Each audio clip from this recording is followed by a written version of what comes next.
Hello everyone, हाँ this is Simran. Class 9th का हम लोग बायोलॉजी का अपना फर्स्ट चैप्टर कर रहे थे, that is improvement in food resources.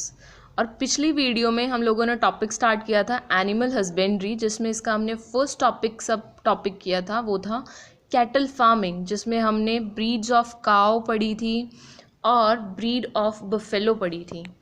आज हम लोग करेंगे बफेलोज की आगे क्वालिटी के बारे में हम लोग पढ़ेंगे। हम लोगों को ये पता है जैसे काऊ मिल्क देती है वैसे ही बफेलो भी जो है वो मिल्क प्रोवाइड करती है हम लोगों को। तो मिल्क की बफेलो की हम काऊ की तो हमें क्वालिटी का पता ही होता है कि हम लोग बचपन से ही सुनते हैं कि काऊ का जो मिल्क है हमारी हेल्थ के लिए बहुत अच्छा होता है, राइट। इसी तरह बफेलो की मिल्क की क्वालिटी हम लोग आज डिस्कस करेंगे। तो जो बफेलो का मिल्क होता है वो रिच होता है फैट में, विटामिन ई में, प्रोटीन्स में, कैल्शियम में, फॉस्फोरस में, और कंटेन करता है कुछ अमाउंट में सोडियम, पोटेशियम, कैलेस्ट्रॉल, राइट। और विटामिन ई को टोकोफेरोल भी कहा जाता है इन साइंटिफिक लैंग्वेज, ठीक है। तो हमारा जो इससे क्या पता चलता है आपको कि जो हमारा बफेलो का मिल्क होता है उसके अंदर बहुत ज़्यादा पोटेंशियल होता है। किस चीज़ का पोटेंशियल होता है? मोस्ट प्रोडक्टिव इकोनॉमिक एनिमल के लिए, राइट। बफेलो जो होता है is potentially the most productive economic animal. क्यों होता है? क्योंकि उसके मिल्क के अंदर जो ये उसकी क्वालिटी है, उसकी जो हमारा बफेलो का मिल्क होता है वो हम लोगों के लिए बहुत बेनिफिशियल होता है और बहुत ज़्यादा मिल्क प्रोडक्ट्स बनाने के लिए बहुत आइडियल होता है। फॉर एग्ज़ाम्पल खोआ, रबड़ी, दही, घी, ऐसी जो चीज़ें होती हैं ना मिल्क प्रोडक्ट्स बनाने के लिए बहुत ज़्यादा बेनिफिशियल होता है बफेलो का मिल्क, ठीक है। और आजकल मार्केट में इसकी बहुत ज़्यादा डिमांड भी है, ठीक है। इसके बहुत ज़्यादा न्यूट्रिशनल वैल्यू भी होती हैं और क्वालिटी तो आप लोगों को पता चल गई। अब बात जो आती है वो ये आती है, मिल्क की बात हो रही थी, हम लोगों ने ये पढ़ा था कि बफेलो की मिल्क की क्वालिटी हम पढ़ रहे थे।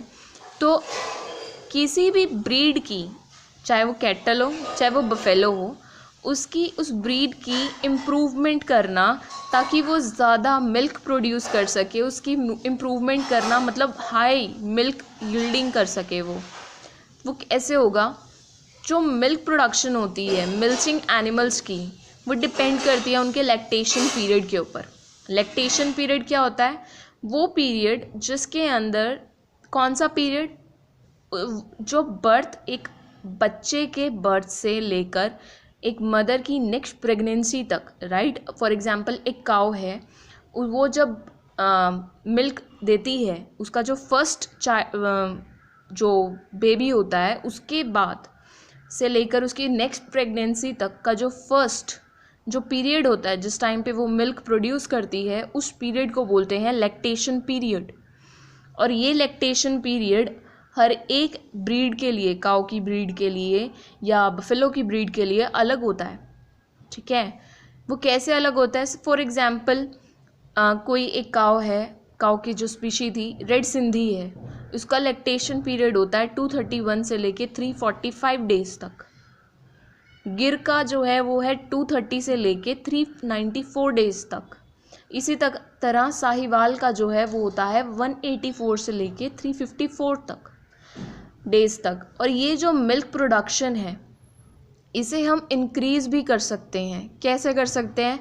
इनका लैक्टेशन पीरियड इंक्रीज़ कर और ये कैसे अचीव होगा? जब हम इनकी सेलेक्टिव ब्रीडिंग करेंगे, सेलेक्टिव ब्रीडिंग का मेथड यूज़ करेंगे। कैसे होगी सेलेक्टिव ब्रीडिंग? ब्रीडिंग का मतलब पता होना चाहिए हमें। ब्रीडिंग का मतलब होता है टू रिप्रोड्यूस, ठीक है, कुछ नया बनना, ठीक है।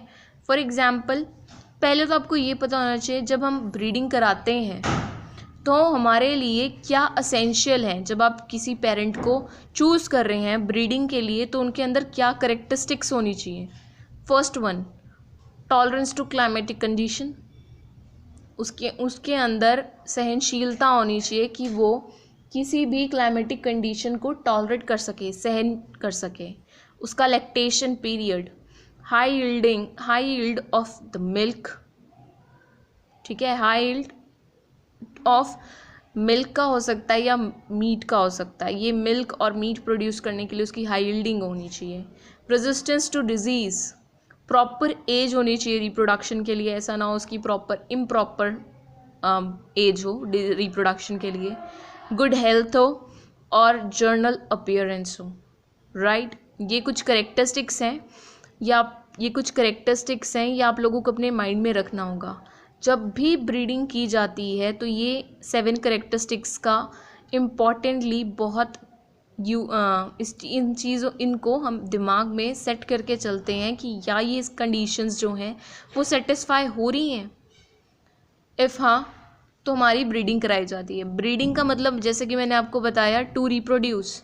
फॉर एग्जांपल, एक काव है जिसका जो मिल्क यील्ड है वो बहुत कम है, उसको हम एक मेल बुल के साथ उसकी ब्रीडिंग कराते हैं जिसका जो है हाई मिल्क यील्ड है, तो दोनों का जो यंग वंस होगा, काव होगी, ब्रीडिंग के बाद उसका जो मिल्क प्रोडक्शन होगा वो ज़्यादा होगा एज़ कम्पेयर टू देम, ठीक है।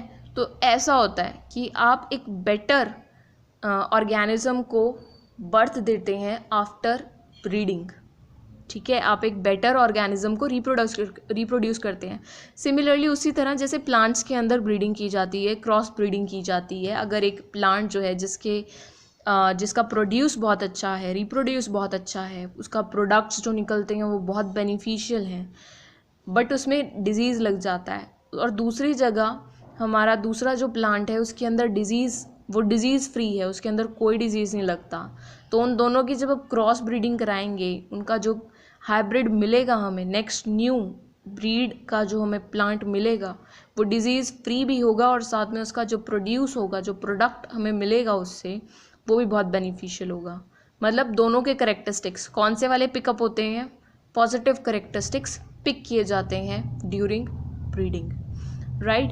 आई होप आपको ये समझ में आया होगा, और अगर आपको ये समझ में आया और ये वीडियो पसंद आई है, प्लीज़ इसे लाइक कीजिए, इसे ज़्यादा से ज़्यादा लोगों तक शेयर कीजिए, and please to subscribe my channel and don't forget to press the bell icon. Thank you.